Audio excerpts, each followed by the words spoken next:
Let's move now to Donald Trump and their strategy. Kind of a mirror image here in terms of call her daddy. So who do you go for? You want to go for some bro icons. That was, of course, Elon Musk. And that's after Trump returned to Butler, Pennsylvania. He returned to Butler, Pennsylvania, the site of that attempted assassination against him, to deliver a rally, crazy rally. Some 20,000 people were in attendance. Absolutely raucous crowd in Pennsylvania, the most critical battleground state, and where polls show it is completely tied up there. So let's go ahead and take a listen to Donald Trump and what he had to say. Come here. Take over, Elon. Yes, take over.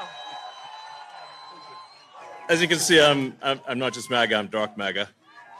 Well, first of all, I want to say what an honor it is to be here. And, you know, the true test of someone's character is how they behave under fire. And we had one president who couldn't climb a flight of stairs, and another who was fist pumping after getting shot.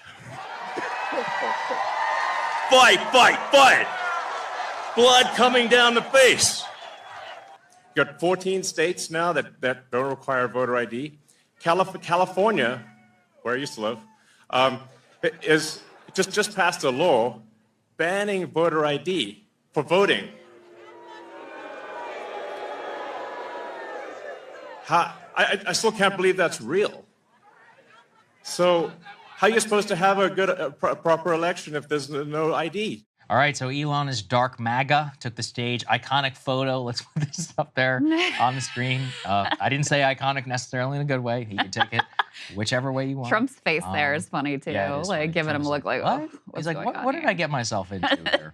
But look, at this point, Elon's preference for the Republicans, well known and obvious. To the question of how exactly it will manifest, I still don't know. Although, look, you can't deny that it clearly still has a relatively high favorability rating amongst young men from what I was looking at. Well, a couple things to say. I mean, first of all, it's important to keep in mind, Elon is maybe Trump's top funder. Trump, we're going to get into some of the fundraising numbers. The campaign and the RNC raising way less money than Kamala and the Democrats, like an order of magnitude of disparity that we haven't seen before. What's helping to somewhat close the gap is in part Elon Musk's super PAC, which is doing some of the traditional field work, et cetera. And so, I mean, it is like, we do have to point out the irony of Republicans were very upset about Twitter being supposedly biased under Jack Dorsey. And now you've got a guy who's running it explicitly in favor of Donald Trump, who is speaking at his rallies and funding his campaign to a large extent. And, you know, for some reason, I don't see as much hand-wringing about that. So in any case, you know, it's also, look, Elon's a billionaire. He's got a lot of government contracts. He's got a lot to gain also from having very cozy relationship with the president of the United States. So that part should not go unremarked upon either. Yeah, and it's interesting, too, to look at his PAC, the America PAC. I was just in Pennsylvania this weekend, and there were actually quite a lot of ads that I saw that were done by that America PAC. So that's direct, direct evidence of the impact that he's having. Trump also did a "as I was saying," which is when he was shot at that exact moment when he was pointing towards a graph and a chart, the chart that he credits with saving his life. Let's take a listen to how that went. Pennsylvania, we love Pennsylvania. And as I was saying,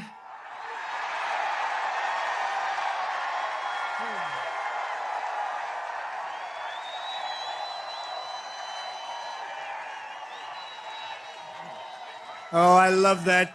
I love that chart. I love that graph. I love that chart. I love that graph. So that was it was a big moment there for the crowd, especially. Like I said, I was in Pennsylvania.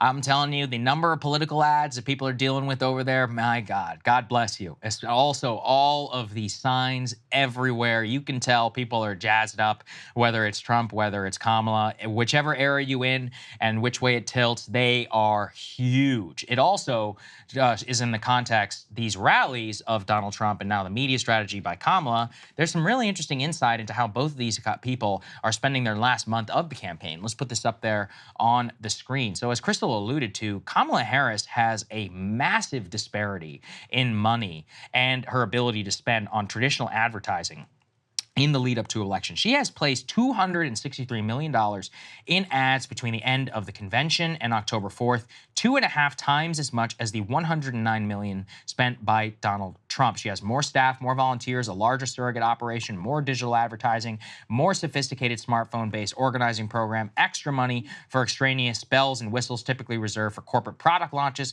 and professional sports championships. A, quote, Harris drone light show recently flew over Philadelphia. Her rally attendees often get light-up pop-up bracelets. There are even plans in the works for a late October infomercial to air on swing state broadcast networks. The scale of her financial advantage larger than anything Trump faced in his previous 2 races for the White House. Now, look, money isn't everything. As they accurately point out, Hillary outspent him massively back in 2016. But if we put this next one up on the screen, just to show people the scale of it, the scale is genuinely unprecedented.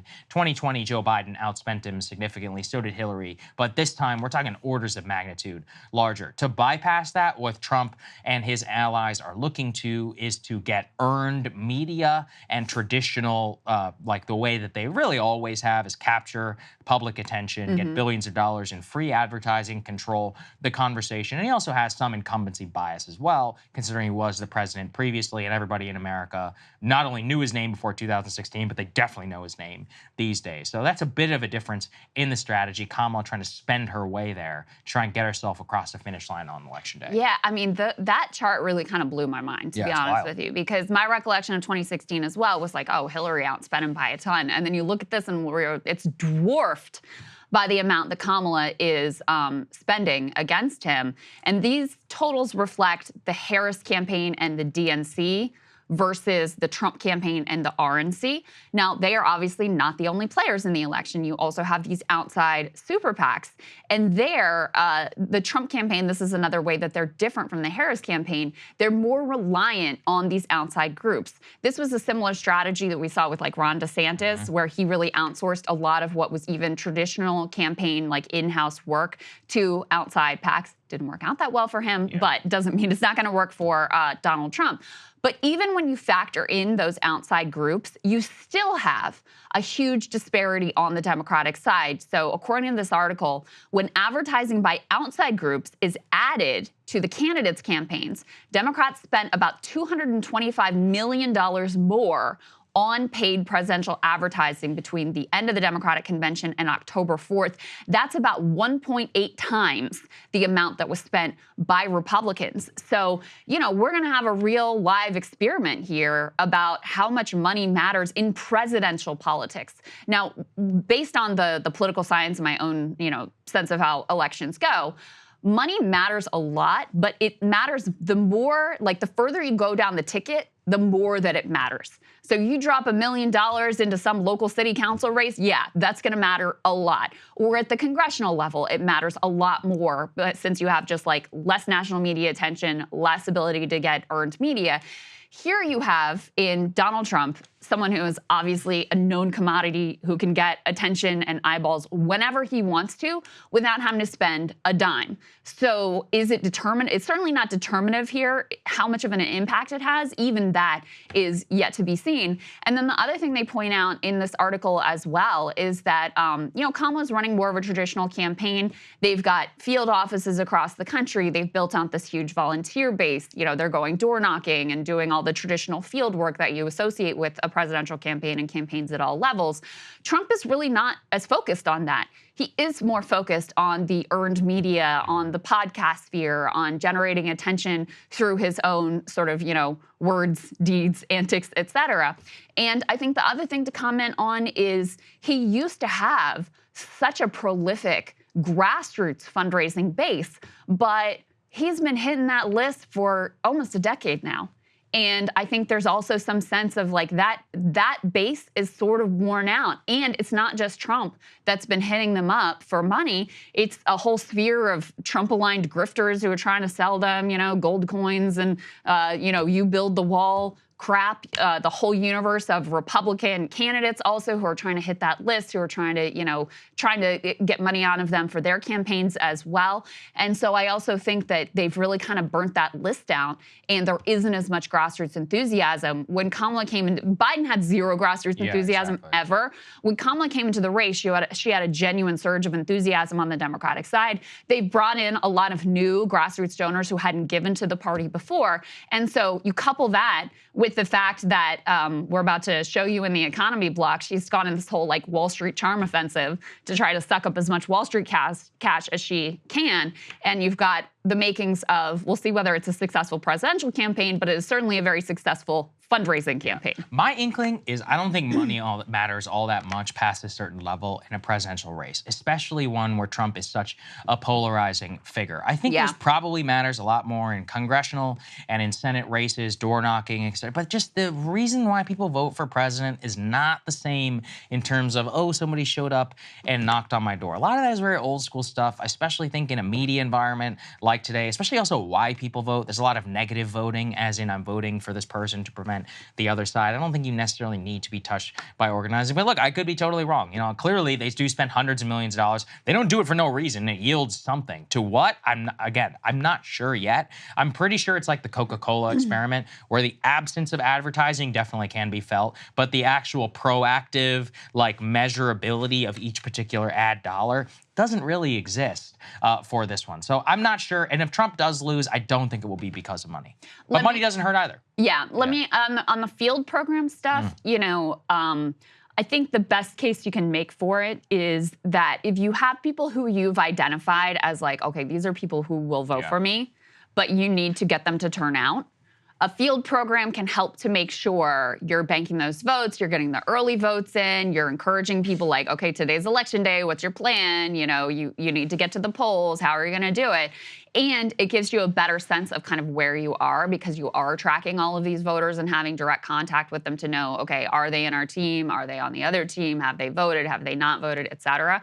And so the research shows it can move races like a point. And hey, if you're talking about a really narrow election, it could end up making the difference, especially, you know, maybe in North Carolina, where you have all of these voting issues now in the aftermath of Hurricane Helene. Being able to make contact with these voters and encourage them to get to the polls, it can potentially make a difference.